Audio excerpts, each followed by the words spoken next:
So what am I saying then?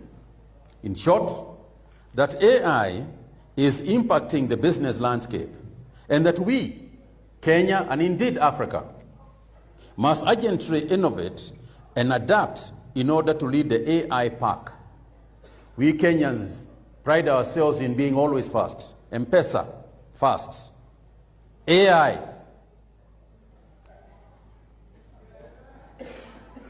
And therefore, let's ask ourselves, how will AI, artificial intelligence, affect my industry or business? Because you should be thinking about it. If you're in business, if you're in an industry, you must be thinking about it. What about the matatu business, for example? Will your driverless matatus become the norm as the world is gradually signaling? Can you imagine a Kenya? I don't know how many of you don't take matatus. When I was a student, all students took matatus. I hear in USIU, you have got a different landscape. That's why you have got a very big parking. We didn't have a parking when I was here. It was not necessary. But can you imagine a situation where matatus don't have drivers? I don't know how many people, I don't know how many drivers we have in the matatu sector. But if tomorrow you are told all matatus you drive around without drivers, what about the driving school business? What about those of you in business school who are thinking that when I leave this university, I am going to start a driving school? I think you better rethink that idea. What about our education sector? How can our education system harness developments like chat, GPT, without compromising the quality of the learning experience? I don't know whether professors are aware of this, but you can simply ask a question, go to chat, these guys here know this better than we do, and they can simply produce an answer to your question. Correctly done. In fact, more impressive than a professor would write. True or not true? I can see you smiling. What careers then? What careers will emerge in the AI future? Will being a graphic designer or an animator suffice with the proliferation of AI? What will you do as a graphic designer? Will you draw? Will you put your system, what you are creating in your mind, into the computer? Will you know how to do that in the first place?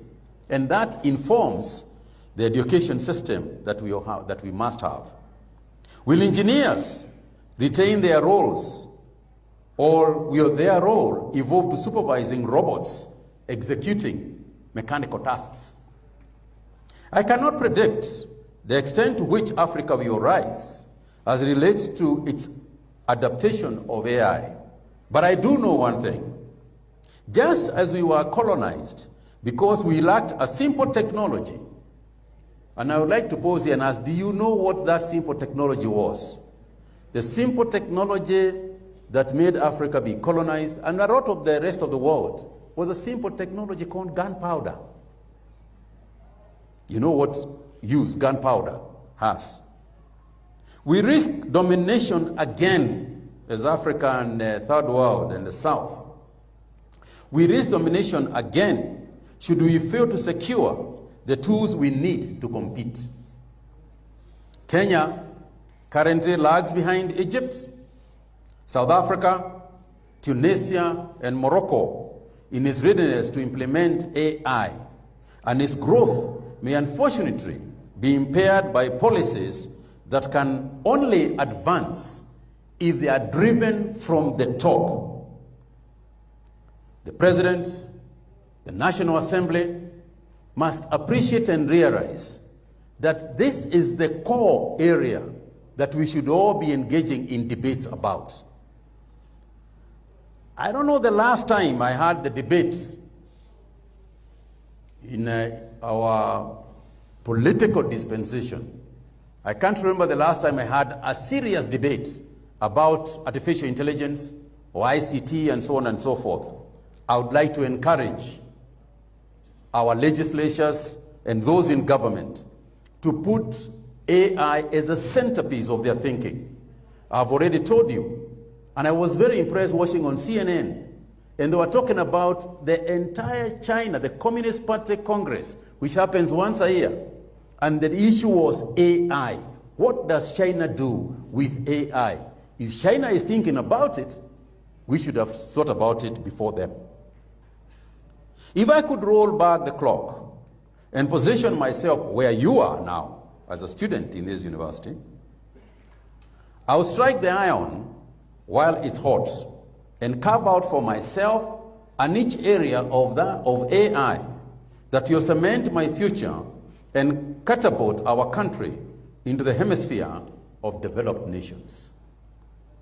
I would distance my psyche from labels that characterize me as a scrambler and therefore limit me. And I would burst through the boundaries to reach the skies. I know that each and every student here was born to become a leader. That is why you are here. And I believe that you know that too. So go forth, conquer, and enjoy walking the unbeaten path. Thank you for lending me your ears. God bless USIU, God bless Kenya, and God bless our African brothers here present. Thank you very much.